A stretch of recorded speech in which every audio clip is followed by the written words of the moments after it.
آج ہمارے خطبے کا موضوع ہے موسم سرما، یعنی جاڑا کے احکام و آداب۔ موسم سرما کے احکام و آداب۔ نحمدہ ونصلی علی رسول الکریم، اما بعد۔ بھائیو اہل ایمان، جاڑے کے موسم میں داخل ہو چکے ہیں۔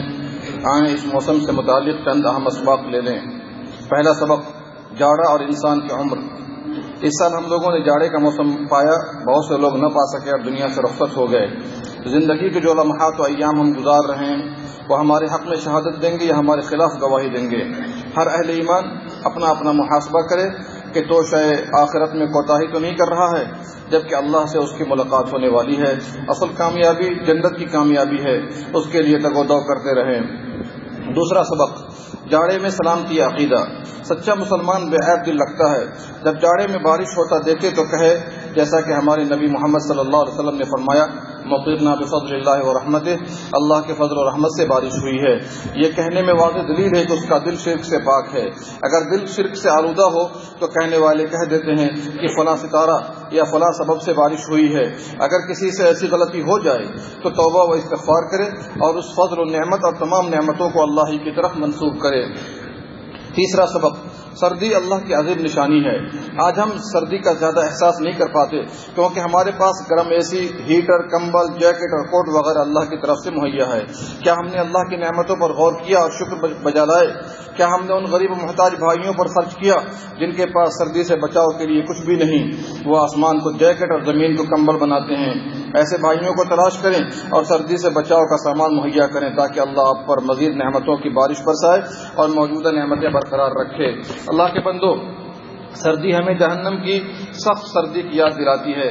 نبی صلی اللہ علیہ وسلم نے فرمایا، جہنم نے رب سے شکایت کرتے ہوئے کہا، اے رب، میرے بعض حصے نے بعض حصے کو کھا لیا۔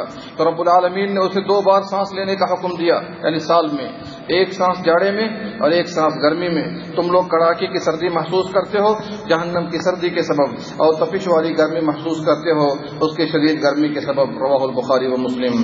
چوتھا سبق، اسلاف کرام رحمہم اللہ جاڑے کے موسم کو دیکھ کر خوش ہوتے تھے، اس لیے کہ اس کا دن چھوٹا ہوتا ہے تاکہ روزہ بآرام رکھ سکیں اور قیام کے لیے رات طویل ہوتی ہے۔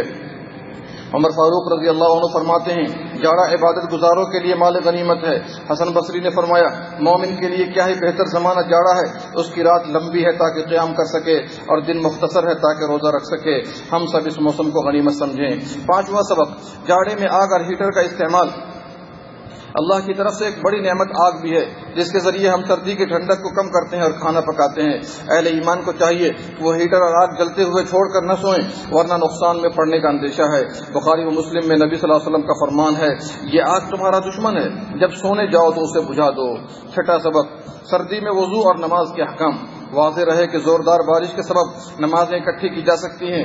ظہر و عصر اور مغرب و عشاء کے درمیان جمع و تقدیم، یعنی ظہر و عصر کو ظہر کے وقت اور مغرب و عشاء کو مغرب کے وقت میں ایک اذان اور دونوں کی الگ الگ اقامت ہو۔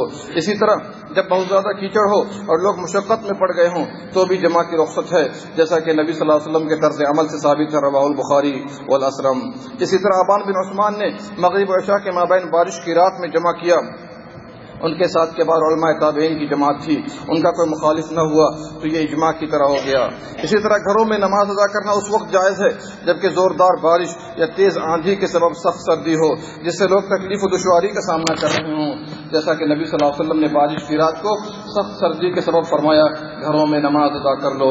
اس سنت پر عمل کرتے ہوئے ابن عمر رضی اللہ عنہما نے ایسی ہی رات کو اذان کہی اور فرمایا، گھر میں نماز پڑھ لو۔ رواہ البخاری و مسلم۔ اسی طرح اگر پانی بہت ٹھنڈا ہے اور گرم کرنے کا کوئی سسٹم نہیں تو اگر نقصان کا اندیشہ ہے تو تیمم کیا جا سکتا ہے۔ پاک مٹی یا زمین کے جنس کی کسی چیز پر دونوں ہاتھ کو ایک مرتبہ ماریں اور دونوں ہاتھوں سے چہرہ مسح کریں اور دونوں ہتھیلی پر اوپر نیچے۔ یہ غسل، وضو اور دونوں کے لیے ہے۔ اگر کپڑے پر مٹی لگ جائے تو مٹی پاک ہے، دھونے کی ضرورت نہیں۔ اللہ کی طرف سے مزید ایک رخصت یہ بھی ہے کہ وضو میں پاؤں دھونے کے بدلے موزے پر مسح کیا جائے۔ موزہ چمڑے کا ہو یا نائلون کا، کاٹن کا ہو یا اون کا، ہر قسم کے موزے پر مسح کیا جا سکتا ہے۔ نبی صلی اللہ علیہ وسلم اور 1 درجن صحابہ سے بسند صحیح ہر طرح کے موزے پر بالخصوص جراب پر مسح کرنا درست ہے، ثابت ہے۔ دیکھیے ابو داؤد اور اس کی شرح المعبود۔ ہر نماز کے لیے موزہ اتار کر پاؤں دھونا تکلف اور سنت مصطفیٰ صلی اللہ علیہ وسلم کی مخالفت ہے۔ جب بندہ وضو کر لے تو موزہ پہنے۔ مدت مسح مقیم کے لیے 1 دن 1 رات اور مسافر کے لیے 3 دن 3 رات ہے۔ مدت مسح کا آغاز اس وقت سے ہوگا جب موزہ پہن کر پہلا وضو کرے۔ مثال کے طور پر عصر میں وضو کر کے موزہ پہنا اور عشاء میں اس نے پہلا وضو کیا اور موزے پر مسح کیا تو عشاء کے وقت سے مدت کا سلسلہ شروع ہوگا۔ سنت کی روشنی میں مسح موزے کے صرف اوپری حصے پر کرنا ہے، دائیں ہاتھ سے دائیں پاؤں کے موزے پر اور بائیں ہاتھ سے بائیں موزے پر بیک وقت۔ جب آدمی جنوبی ہو جائے یا موزہ اتار لے تو مدت مسح ختم ہو جائے گی، یہاں تک کہ جنوبی غسل کر لے اور پھر موزہ پہننے اور اتارنے والا وضو کر کے موزہ پہن لے۔ موزہ ایسا ہو کہ اس سے مقصد کا حصول ہو اور پاؤں کا حصہ صاف نظر نہ آتا ہو اور نہ بہت ہی زیادہ پھٹا ہو تو اس پر موزے کا اطلاق نہ ہو۔ اللہ سے دعا ہے کہ وہ ہم سب کو شکر گزار بنائے، ناشکری اور نافرمانی سے دور فرمائے، امت مسلمہ کی حفاظت فرمائے، اسلام اور مسلمانوں کا بول بالا فرمائے، دشمنان اسلام کو نیست و نابود کر دے، آمین یا رب العالمین۔ اللہم صلی علی نبینا محمد وعلی آلہ وصحبہ اجمعین۔